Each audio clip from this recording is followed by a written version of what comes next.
Hello, this is National Chess Master Rats. I'm here at ICC to examine a game played in Team 4545 League.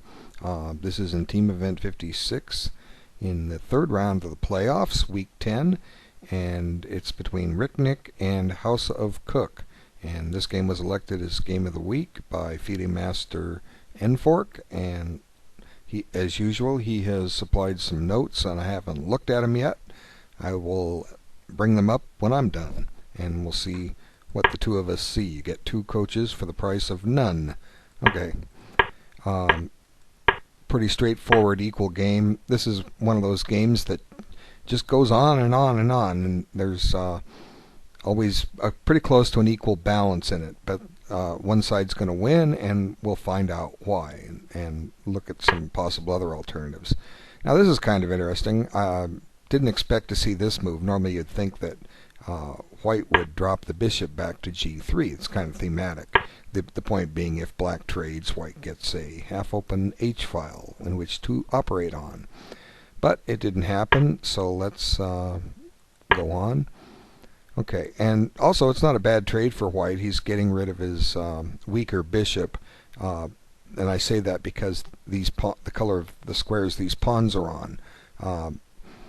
If white trades his dark squared bishop, his white squared bishop will have some freedom around the center, and the black counterpart won't necessarily. But it's maybe not the most precise move, but it's certainly a playable move.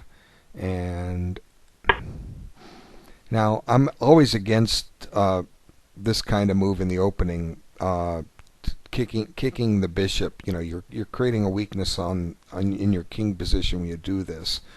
White's not going to do anything with this pin. There's no way to add fuel to the fire. In other words, pile up on this pin piece. Okay, how you gonna attack it a second time? Well, the answer is you're not. Okay, the only thing I can see that can get there is somehow get this queen to f3, and the knight's in the way. How you gonna work at the knight go? Well, the knight could go to g4 if it can maneuver there. That's going to take a while. What are you going to do? Play knight e5 and knight g4, or h3 and knight h2 and g4? And black, meanwhile, has plenty of remedies. What guys, you need to do? Develop your pieces. Forget the pawn moves. Develop your pieces. Knight bd7, okay? c6, c5, castle. I mean, there's so many good moves here. But, you know, it does gain a tempo, and it puts the question to white what he's going to do, and he decides to keep the pin. And now black develops, and both sides are going about their business, setting up their pawn structures the way they want them. Now, I think, okay, white's going to go on this little tangent over the next several moves. He can't figure out where to put his queen. And I think the problem would have been solved had he played his queen to the correct square. Now, I'll show you what he did. What do you think he should do? Maybe you might want to pause the video and contemplate. What are you going to do? There's a threat on b2, okay? You have to deal with it, or unless you can find a way to sacrifice it. But there's several squares the queen can guard the pawn. There's 4 of them right there, and then here's a 5th. Okay, and then of course you can move the pawn. So white has a whole bunch of candidate moves he can play in this position. What do you think's the best? Okay, let me show you what he played. Okay, white played queen c1. I don't think that's the best move.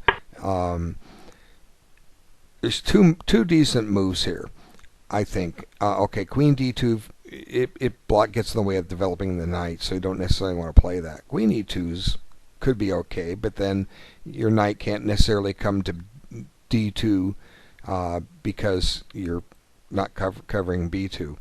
But I think the two better moves are either queen c2 or queen b3. Let's just have a quick look.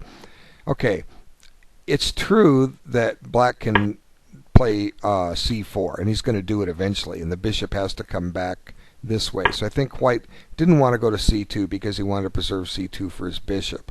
Okay, but white is preparing a textbook break here. He's preparing e4. How to meet a wing attack, expand in the center. And white's going to be able to get this move in shortly. Let's just look at a possible line. Let's develop pieces for both sides. Okay, now look how this knight has no move. Okay, which blocks the bishop, and the queen blocks the pawn. So black's gotta get untangled here to complete his development. So I'm gonna play the rook to e8 simply so that the knight can get to f8 so this bishop can develop. Now white goes about his business. Okay, now white's got a threat of a pawn fork. Black might want to stop and deal with that. And now white's threatening to pick up the bishop here. Black could play bishop e7. Probably not a bad move. But then again, this pawn on c4 is loose now. So maybe black needs to take just to keep the tempos going.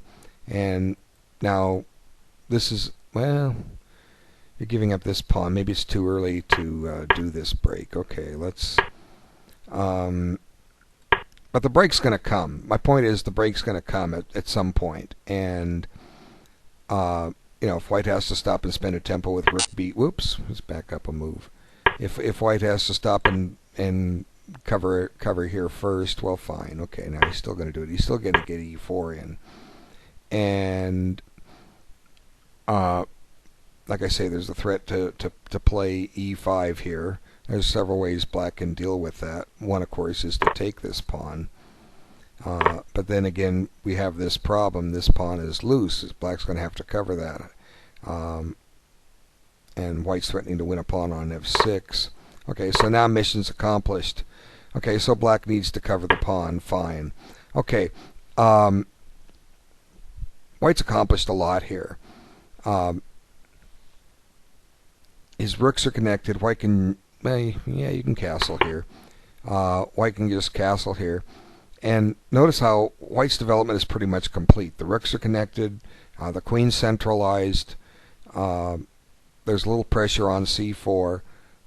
There's still possibilities maybe at some point to redeploy this bishop, get back on that diagonal that white had to vacate. Okay. Now black's got the knight on f8 is covering h7, but the knight's not doing a whole lot of good in the position. White's knight is better here. White's going to get a nice outpost for his knight, and then maybe follow up with pawn f4. Suddenly the rooks can get in the game. So white seems to have some prospects, and this is thematic. I think usually it's premature to push a c4 because white will have a break in the center, and this is the main reason why. So let's just get to revert. And let's look at the other move I think is okay. I like to call this a Mexican standoff. In other words, nobody wins. Both sides are wanting the other side to trade queens. The point being that they can then come in and take back with a pawn and have a half-open file. So probably what should happen here is both sides should castle. You know, neither side takes the other side's queen because it will open up the line. But I'm kind of against doing this simply because if you're going to play the game for a win, it's try to win in the middle game first. Now it's true if the queens are off, it's still a middle game, but it's a queenless middle game.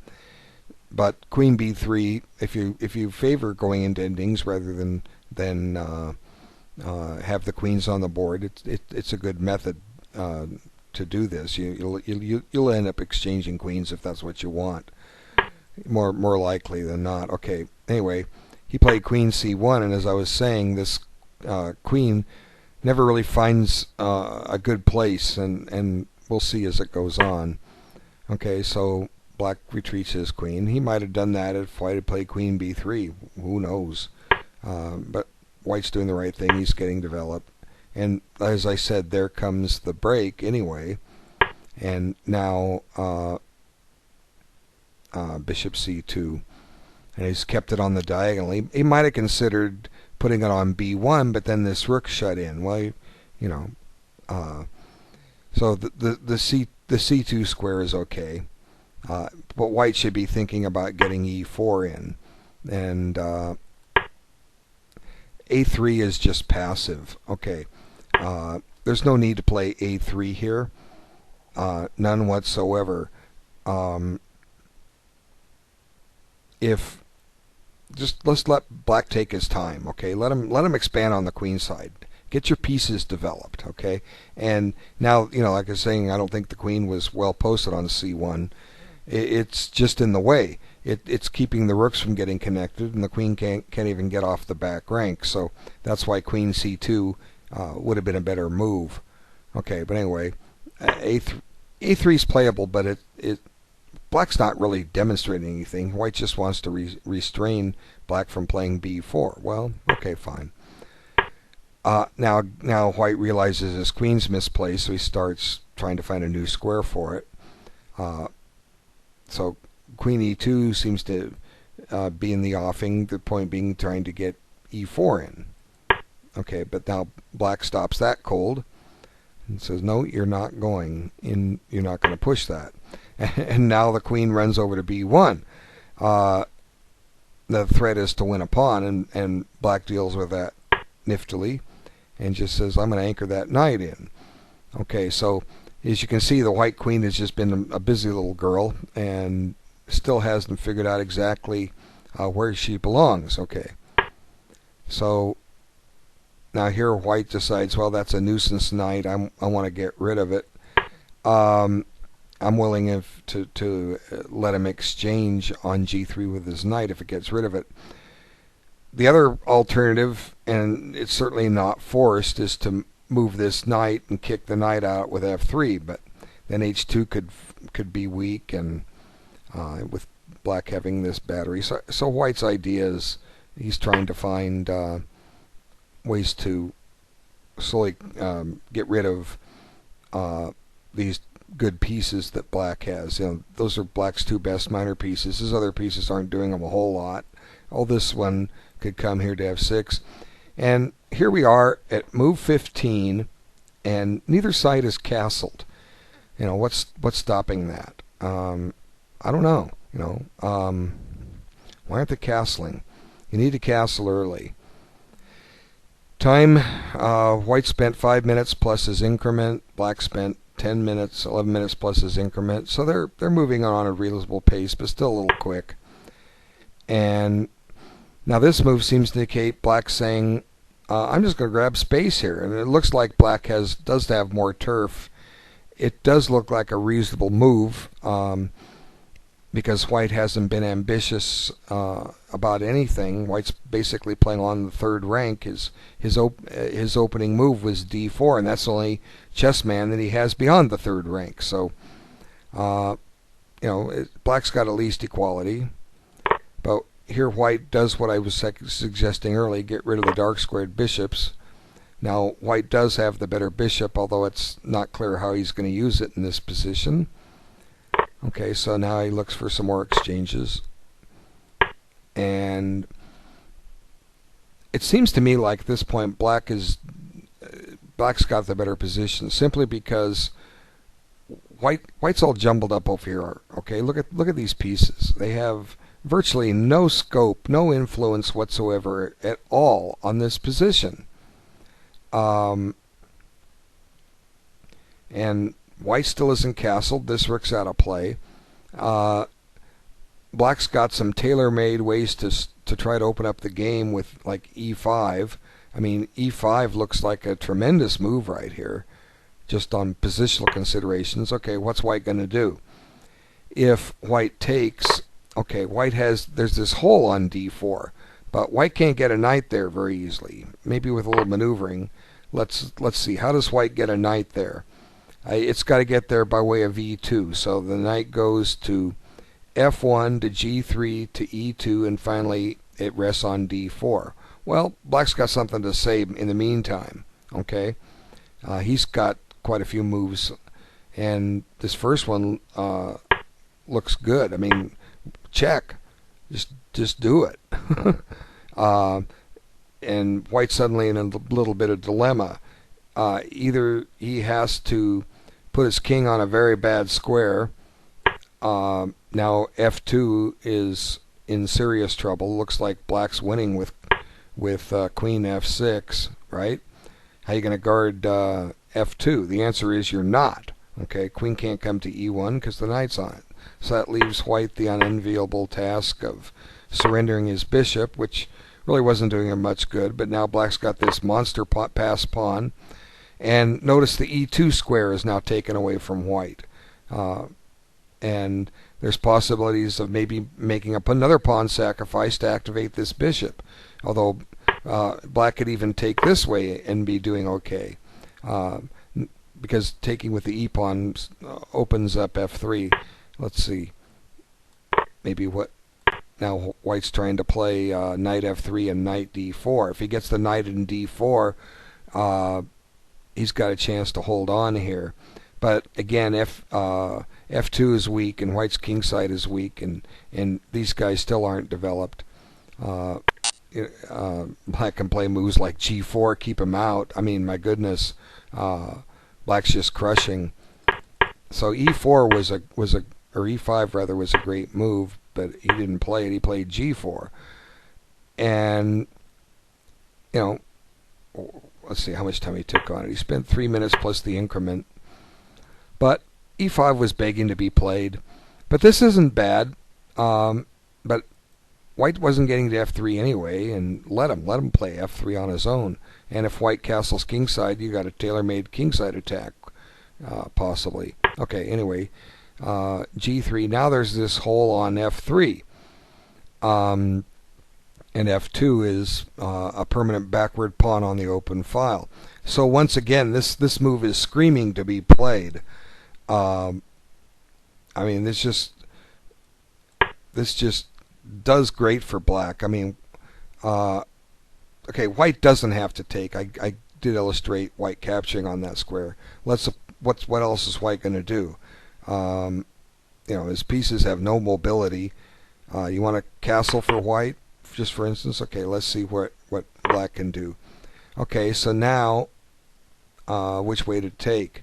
If you take with the d pawn, or c pawn rather, black has a potential minority attack, or he'll eventually create a pass pawn here, and you know the h file is going to be opening up here in a little bit too.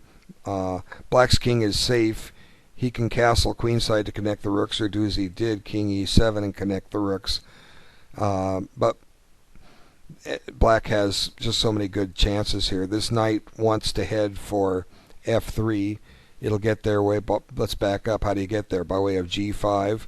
Now let's see, how does it relate to that knight? Well, we can get there by way of e6. So black will try the strategy knight f8 to to e6 to g5 to f3. While white's doing in his juices. Okay, knight f8. Let's just try this move to free the game up a little bit.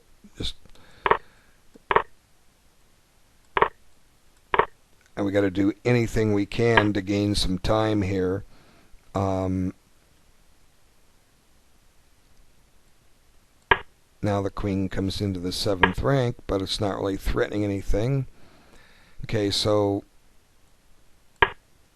now let's send this guy over. I'm just trying to get white active, you know, because it takes a while for black to implement his plan. Maybe it's time for black to castle here. Now the 7th rank is nicely covered, so you know all the entry squares are covered. So I'm going to try to penetrate with the rook, and then here comes black's try. Okay, so now you have the knight f3 check for what it's worth. There's a pin here. It looks like maybe white's made some progress here, but with careful play, black has some chances. Is kind of beyond the scope of this video, but it just seems like black has all the opportunities here, but he slow plays it because white's not going anywhere. And here's this misplaced queen still trying to find a home. Now, this kind of struck me as odd. I'm thinking that the idea of pushing the queen, or bringing the queen here, was to get her to e2 and then consider castling this way. But once again, black still has some attacking chances. So it might have been better to just leave the king in the center. and not put him off to the side, because black has some chances to open up things that he didn't do. Okay, so, what's wrong with moves like rook g8 with the idea of playing h4? Okay, what's wrong with knight f6 with the idea of playing h4? I mean, what does bishop c6 do? This bishop has really no other activity. It's not going to get in the game. It just seems like a wasted move. But anyway, white plays to lock things up. He's got to find some freedom somewhere, and here he does. And now white's saying, I'm gonna try to double up my heavy pieces, and I want you to give me a pass pawn. Well, in the other lines I was giving, I was saying that white had to do some activity on the a file, so this is white's only hope. But the black attack is going a little slowly here, but he is ready for h4. Why not stay with the theme? Why not just do this? And what's white going to do? If he plays over here, he's not threatening. White's not threatening rook takes, because this rook will just take back and drive the queen off. So now suddenly you've got this open file. Maybe it's better to take with f pawn, just so we can help cover h2 in case it becomes a problem. But now e3 is weak, and knight h7 to g5 threatens both f3 and h3. It just seems black's got some good attacking chances here. But he takes here, and the attacking chances aren't going away. But now black shifts his attention over the king side. I would have gone for the attack, and e5 is still good in a lot of respects. It helps swing the queen over to the king side if you're going to try to mate white. Anyway, it's even struggle. Neither side's being that aggressive, and the game continues. And white decides he wants to liquidate the queens. Now, for what it's worth, objectively, white's got the better bishop, but white can't utilize it. That bishop, and black can't utilize his bishop either. So even though white has a much better bishop, the way the pawn structure is, it's a wash. This game is pretty close to even. And, one would think that they might just say, it looks locked up, let's call it a draw. Maybe there were draw offers, I don't know. But neither side really played all that aggressively yet. You're going to see some winning attempts here in a little bit. Now, it seems to me like what white's trying to do is get this knight into play, and b4 is the only square this knight can get in at. Let's just think about it. Where is this knight going to get into play? It only has two moves, a3 and d2. From d2, it only has two moves, f1 and b1. And b1's putting it right back where it is. So the only square that white can get this knight into play with is on b4, okay? Because this knight is such a horrible piece. White should be playing for that, and we'll see here in a moment. White doesn't try it, and I think here's the opportunity. He could have tried it. Just play bishop d1, okay? The point being that the knight's going to go to c2, and black can't stop it. Let's just make a sample move. Let's just run the king here.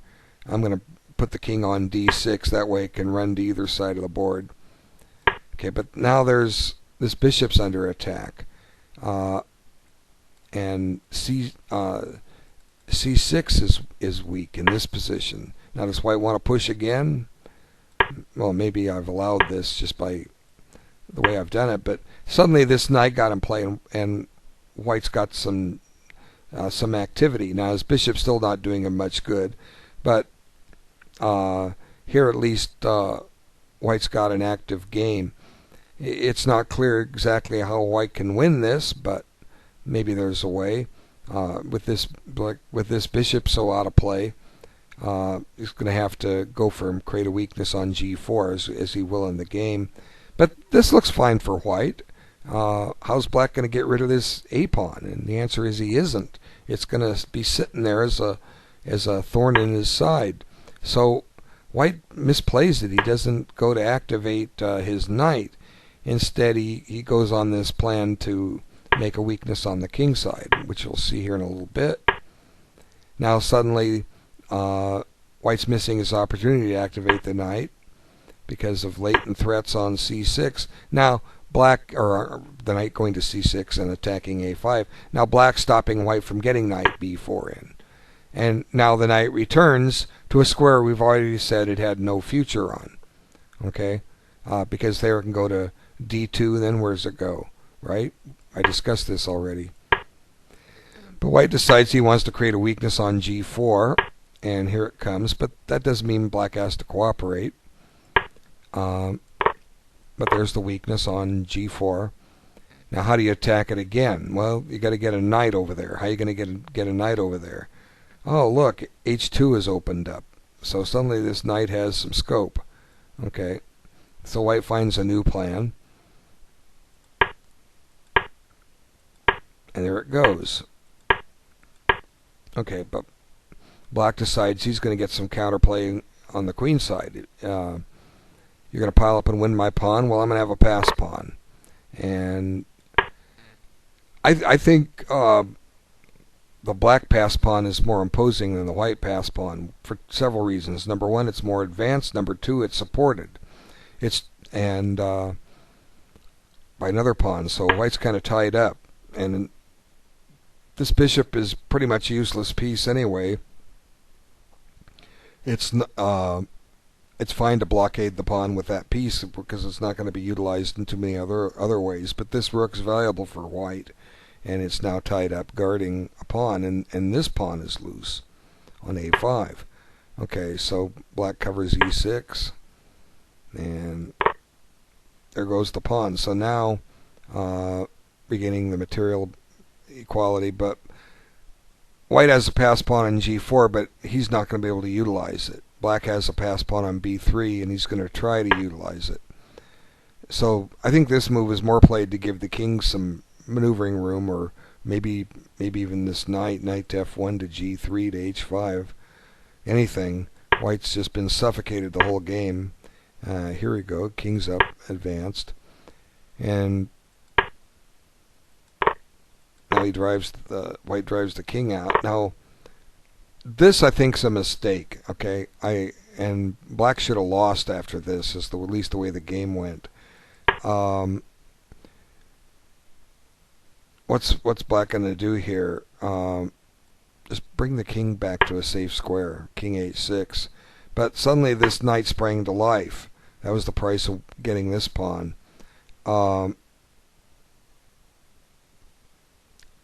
White looks okay here, but it's not clear how he's going to win.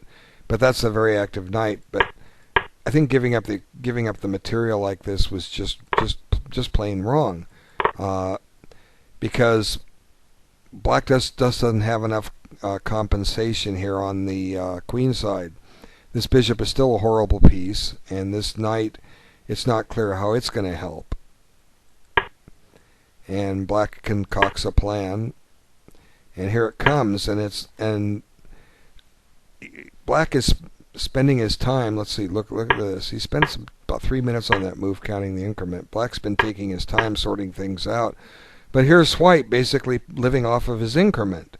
When you start the game with an average of 2 minutes a move, and he's played 54 moves, white's just asking for it here. So black comes up with this move. Now, what do you think white should do here? I'm not going to answer it just yet. Pause the video. Should white take the piece or let it sit? It's a good question. But white doesn't take the piece, okay? And taking it would have won white the game because black does not have enough. Okay, he comes back bishop f1. And if you look at this, once again, look at the time. 5 seconds came off his clock, which means that black or white spent 50 seconds on the move in a position where he had 41 minutes on his clock. Now, I don't know what white saw, but if he had taken 10 minutes, 5 minutes even, he would have found he can safely take this knight. Maybe he thinks that if this pawn pushes, black's going to get a queen. Well, black's not going to get a queen. Okay. Now the pawn's loose. Okay, how to guard it? Well, you don't. You have to push it. And then the rook comes behind it, and then black plays a move like bishop d3, and white's a whole rook ahead. The pawn is not threatening to run. There's so many ways to win this. One is just play b5. Okay, the black king cannot stop the pawn from queening. The only thing that can stop it from queening is this bishop. Okay, and in the moment it takes the bishop, white's up a whole rook. So taking the knight simply won the game for white. Period. Black has nothing here. How does white make progress? Well, he's a rook ahead. He'll find a way. Let's see. I don't care about this pawn. Okay. The point is, what's black going to do? Black has to move. The rules of chess say he has to move. If he backs his king up, white gains king position. So that leaves the bishop move. Where are you going to go? Here on b7, c8, b5. Let's try b5. Okay, just let black have this pawn, or you don't even have to. Watch this. Okay, watch this. Now black can't play c3 because of rook takes once again. Here, I'll show you. Rook takes. And even if black takes the bishop, white's going to pick up the pawn. So black needs to find a move. Let's back the bishop up. Okay. Well, I'm going to back my bishop up. I'm going to back it right up to here. Now, what I'm going to do is I'm going to give up a piece to take away your passed pawn. So you say, okay, fine, I'll stop that. Well, voila. Okay, I'm going to shove that pawn anyway. I'm going to make you take it. And here I've given up the bishop for the two advanced pawns, and white's material ahead, and we'll win this position. So it's a simple win for white. And there's several ways to do it. You don't have to give up the piece like I did. Let's revert. Takes. Okay. White can play it this way. Black's just relegated to moving his bishop. Okay. I'm going to hold. White's going to hold on to that pawn on g4. Okay. Black's stuck to moving the bishop. Okay, now the only way the black king can get in the game is to go by way of g3, but then this pawn's going to run. Okay, so I'm marching the king over. So, like I say, black just has to make, oh wait, we can't go there, there's a c3 check. Okay, but that's alright, we'll go here. And go ahead, play king g3. I'm going to run this pawn. And your bishop is going to get tied up chasing two pawns. I'll start shoving the other one. Here, I'll show you. Whoops, here it comes. Okay, now I'll just push this pawn right now. If you take, well, wait, no, takes, push, bishop back, your bishop gets out. Okay.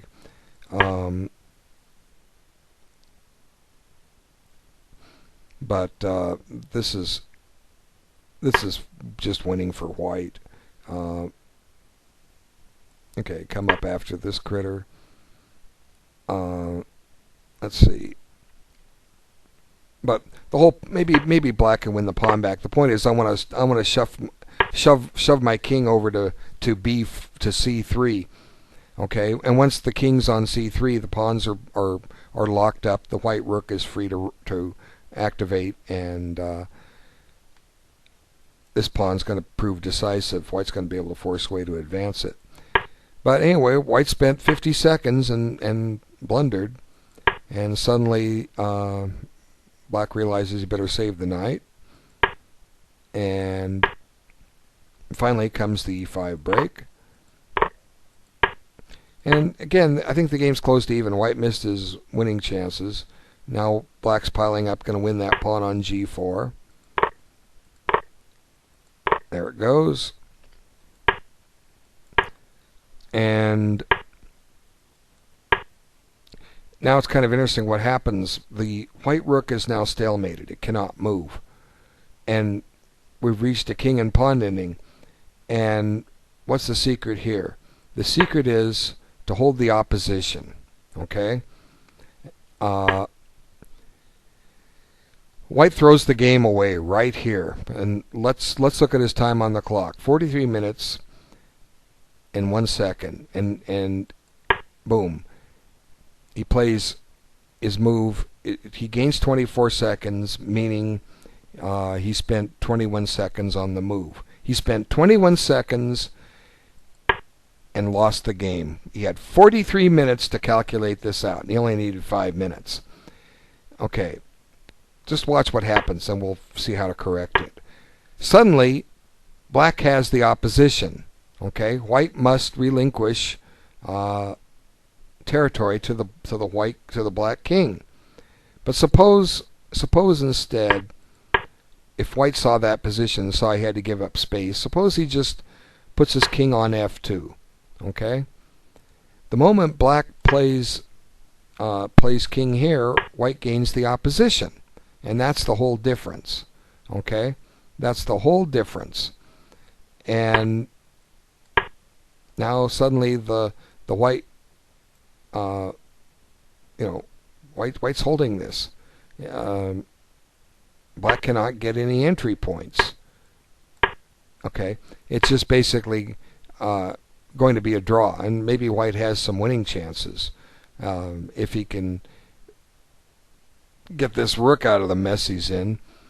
But White shouldn't have lost this game. But it all comes from the biggest problem that I see in these league games. You have time and you don't use it. Okay, why are you playing a standard game if you're going to play quickly? Why do you accumulate all this time on your clock if you're going to play quickly and lose? I mean, this is the playoffs. Okay, your team has done well enough to get this far. They're counting on every board to come through and hold draws. Okay, hold a draw, don't lose. A draw means the pressure goes on the other boards. A loss puts your team behind.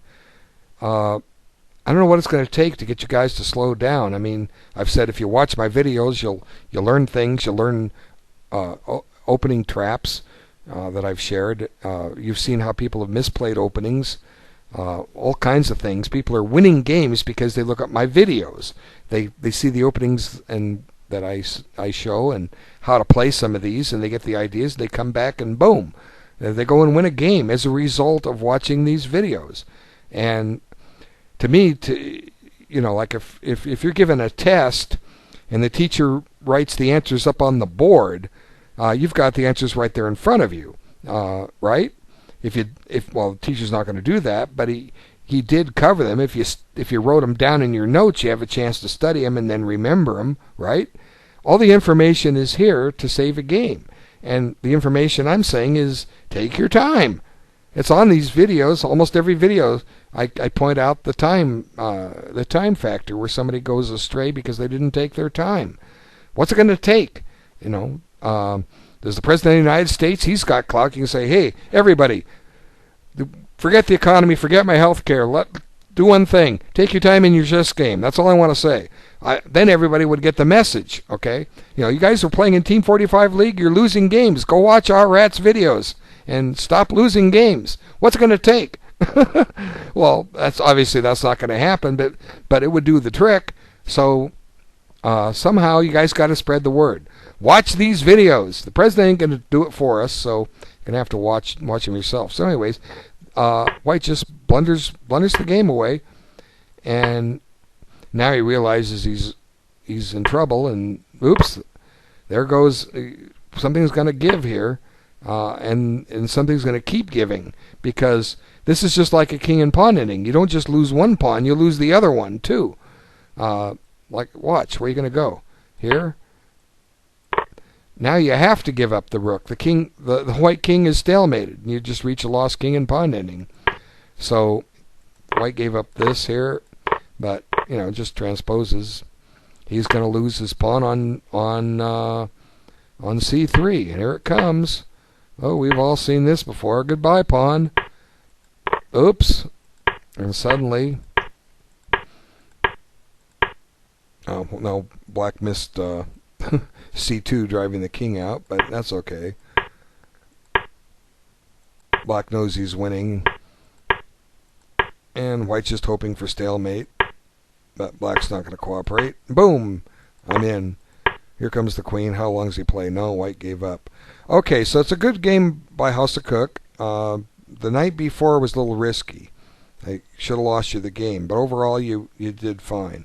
Well, let's have a look at what Mr. Nfork says. From Suomi, Finland. Suomi is another name for Finland. Did you know that? How did I know that? Well, I used to play international correspondence chess, and I played people from Finland, and I read their postage stamps, and they all said Suomi, S-U-O-M-I. It's no secret. Okay. Okay, so let's see what he has to say. This first note is on move 4. Let's bring it back up here. Okay. Bishop g5, for example, e3, bishop f4 wouldn't be that bad. It may first seem to be for double pawns. There is compensation of strong e5 square. So he didn't mention my idea of putting the bishop on g3. It's actually common. I've seen that in a lot of games, and I've even seen strong players play it. You have the compensation of the e5 square, okay? And there's a lot of positions where black can have doubled f pawns. A lot of the Trompowsky type openings where white d4, knight f6, bishop g5, white may take on f6, and if black hasn't moved his e pawn, he'll be taking back with a pawn. So this kind of pawn structure is common, and he's absolutely right. You have compensation on the e4 square. Okay, next note is on move 7, bishop d3. Okay, so let's see. No, not yet. Okay, now he says bishop d3. One idea would have been knight c3. Usually knight likes to be in c3, and that's why c4 makes this move more comfortable and flexible. So knight c3 instead of bishop d3. Now I guess maybe means c5. Well, you can, I don't know. That's no good, kicking it. Black can always check your, well, I don't know about the check. But just drop the bishop back and kick the knight out. Not too sure. I'll just agree with him and say it's not a bad idea, but it to some degree I do disagree, simply because, you know, it's kind of like the dilemma, the Chigorin defense. You know, the after the Queen's Gambit decline, d4, d5, c4, knight c6. The critics say black's blocking his c-pawn, and the people that understand it say it's okay, and it is if you understand it. But trying to teach that to a lower rated player, it's, you know, all the concepts are difficult. For the same context, knight c3 is just basically to support an e4 break, and it is blocking this c-pawn, and with black having some flexibility of moving c5, it's kind of complicated to explain to a lower rated player why white is taking on some of the characteristics of a Chigorin Queen's Gambit decline with colors reversed, because that's in effect what we're in now.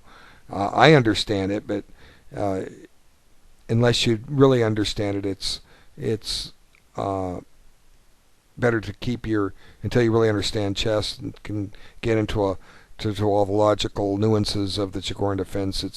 It's best not to steer into it. Requires a lot of work and a lot of patience. But in fact, that's what N4 is suggesting. Knight c3 is Jacoran type defense with colors reversed. Okay, next move is on a3. Okay, 12a3. Okay, what does he have to say here? A3, it was good time to play typical attack on the root of the pawn chain with e4. Okay, so that was something I had advocated earlier, and it was pretty much White's last chance. Okay, so now the next note's on move 14.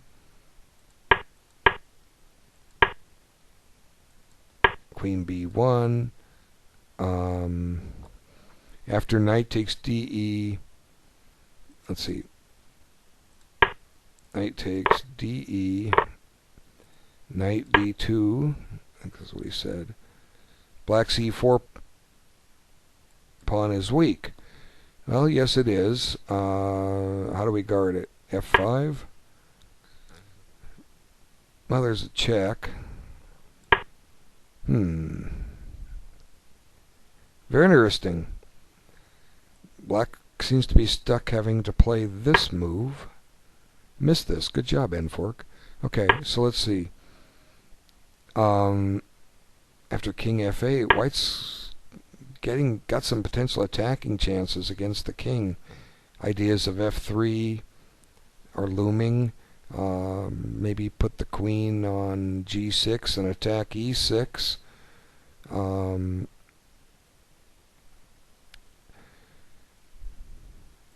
Breaks like g5 to force open some lines. I mean, this certainly looks like an interesting move.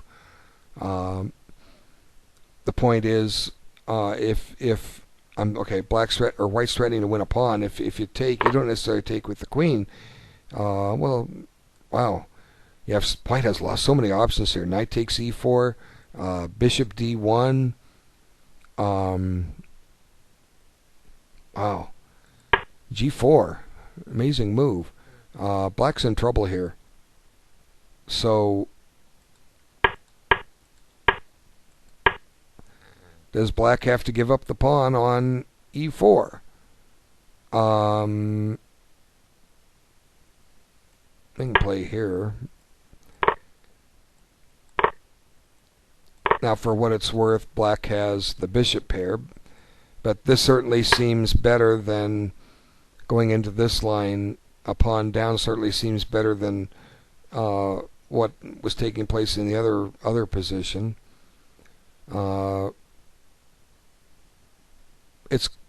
Black's got some compensation for the pawn, but White can play this for a win.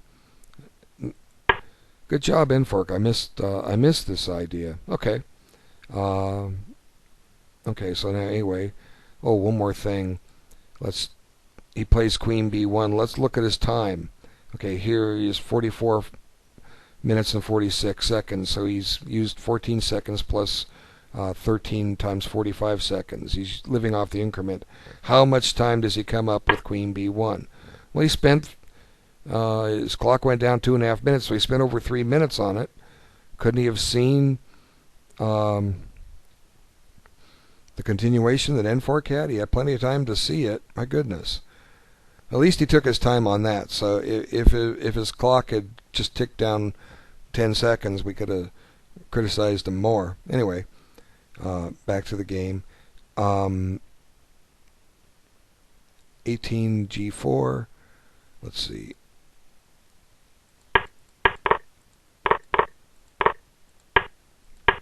I was suggesting e5 at this point. Okay.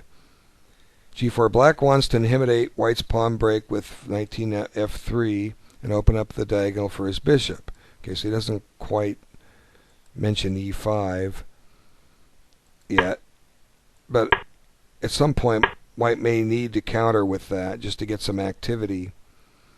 I don't know, just take this. You're getting ready to push here, forcing a White recapture. Which way to take? With both sides castling, or not castled, this opens up the e-file. And this leaves a weakness on e3 and gives Black a pawn majority. So White may not want to break with f3 yet. Requires more analysis. Okay, 18. He recommends 18 castles. Castles and e5 would have connected queen d6 to kingside and traded one of White's central pawns. Black's pawn mass may go forward when c3 or e3 pawn is traded. Another option is that if White plays d4 takes e5, the knight will be very dangerous on e5 while Black has more space advantage. So he was suggesting castles, and e5. So I already spent time on the break, and he's pretty much said all the things I've said in much fewer words. If White takes, this knight will be very active, and if it allows Black to take, then there's the dilemma which way to take back. There could be, with Black's space advantage, he's got ways to coordinate an attack. But anyway, next note is on move 27, so we got a ways forward to go.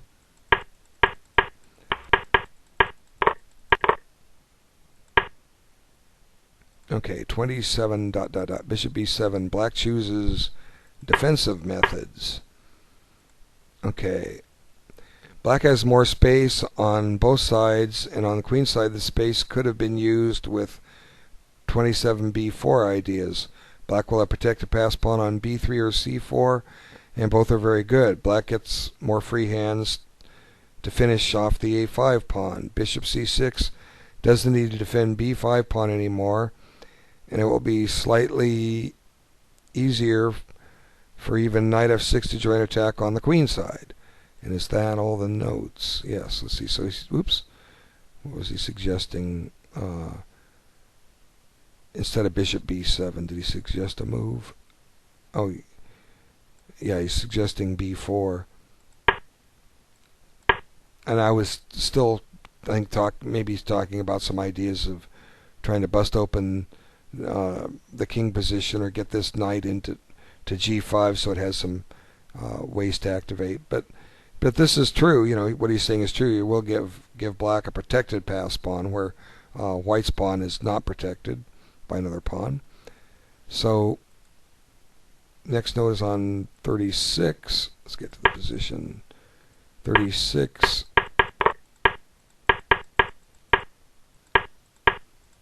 King g2.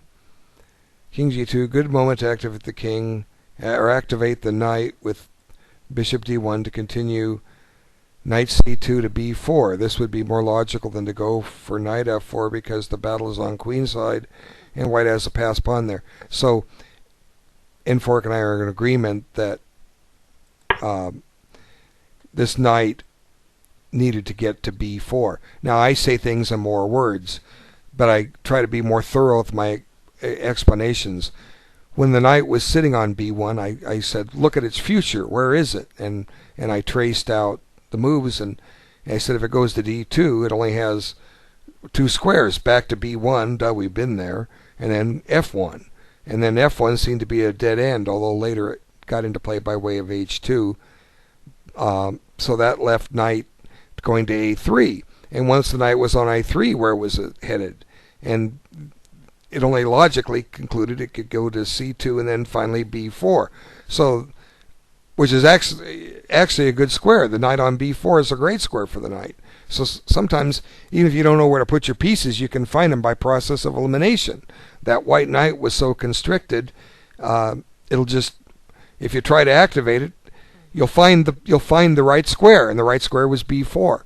And then once you get it there, wow, it's a great position, as I showed. White has a great position. Anyway, White didn't do it. The next note is on move 39, g5. Let's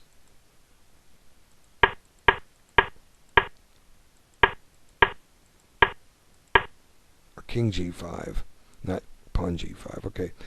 He does say g5. He just forgot the king symbol. Both players are more interested to play on the king side.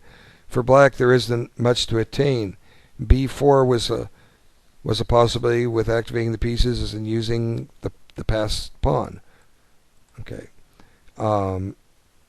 yeah, b4 is just thematic. Since white has not taken his time to cover that square and call it his own, and black has. Remember, I did point out when this knight got to c6. Now black controls b4. I didn't point out the push, but it's kind of obvious when black controls that square that he can do it. I just didn't say it. So now next move, 49 g4. Okay, so boom, boom, boom, boom.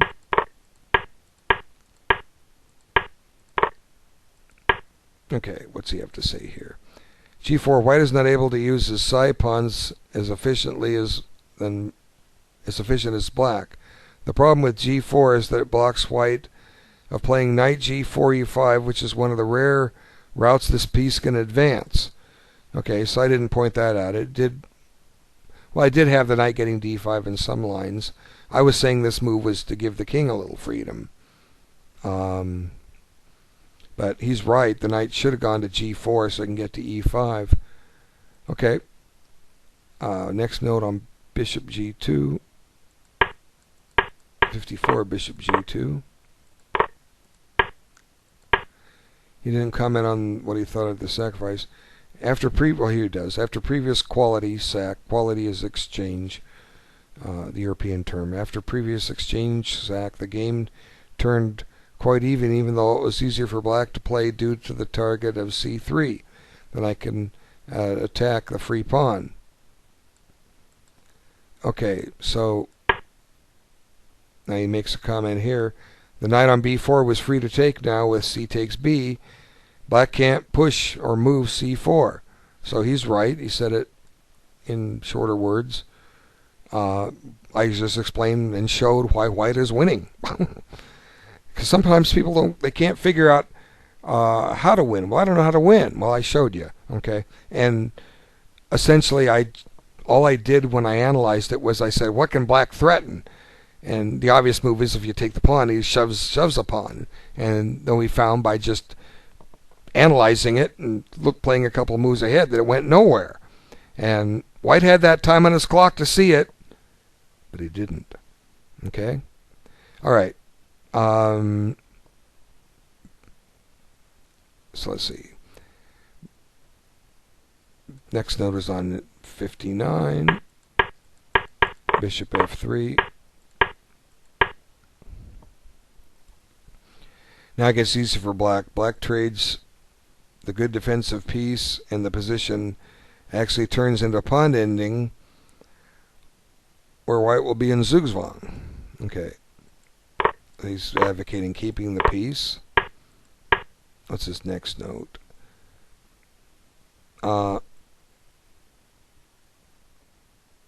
His next note is on move 62. Oops. Okay. And here we go. 3 pawns versus 2 pawn ending because practically rook and bishop are not used.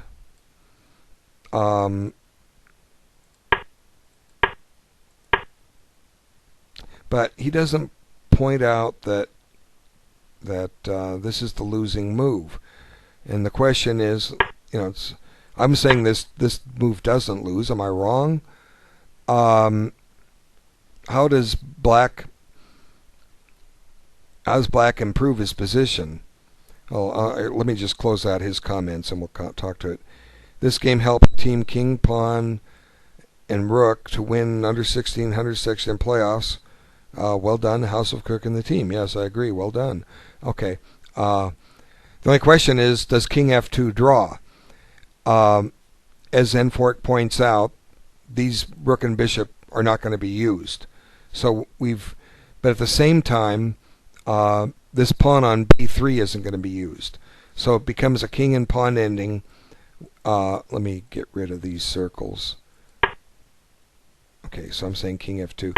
Essentially, it comes down to the only pieces that matter are these pieces. And now the question is this a draw, or does black have a way to win? And I think since white keeps the opposition, okay, if black plays King G4, white white just comes here, right? And clearly this is not going to go anywhere, right? And the moment he comes back here, we just go here, so that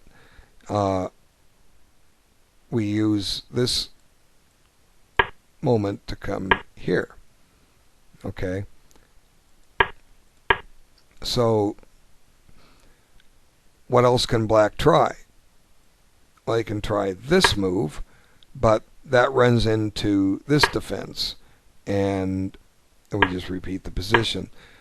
It seems to me like that's going to hold. So the only question is, can black release the trapment of this rook and bring the bishop into play somehow and win? Well, the problem with going to e4 is that's a square that black needs to occupy with his king. That leaves d3, but this gives does it give the white rook some freedom? Not necessarily. Rook d2, b2 wins. No, b2 doesn't win. I'm backing it up. Bishop c2 seems to win. The pawn is going to push to b2. So let's see. Bishop d3 is an attempt to win. White can't move his rook, but he can move his king again. And let's see. Now the king comes here. But then white takes the diagonal opposition, and oops, that's black's move. Let's see.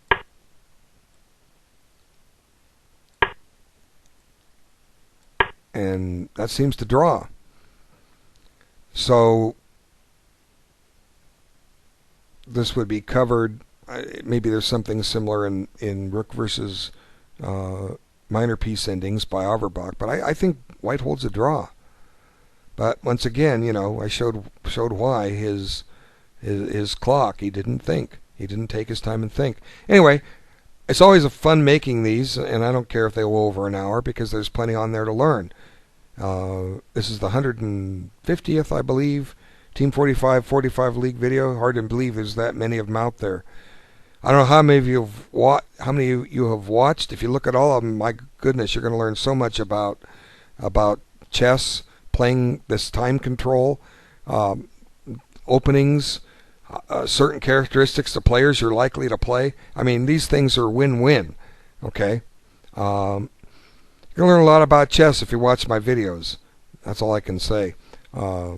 I got a few hundred of them up. I mean, I make them besides for Team 45 League.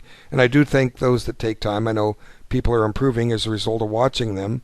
And this is free. You can go buy a book and look at that. You can turn on these videos and sit down and watch me show my stuff. Not the greatest player in the world. My goodness, nowhere close. But I do understand the game and understand common mistakes players make and how to continue a game when you get some kind of an advantage. But I thank you for your time for looking at it. And we have one more round of the playoffs, and then we'll have a break until Team 57 starts. Thanks again for watching. Bye now.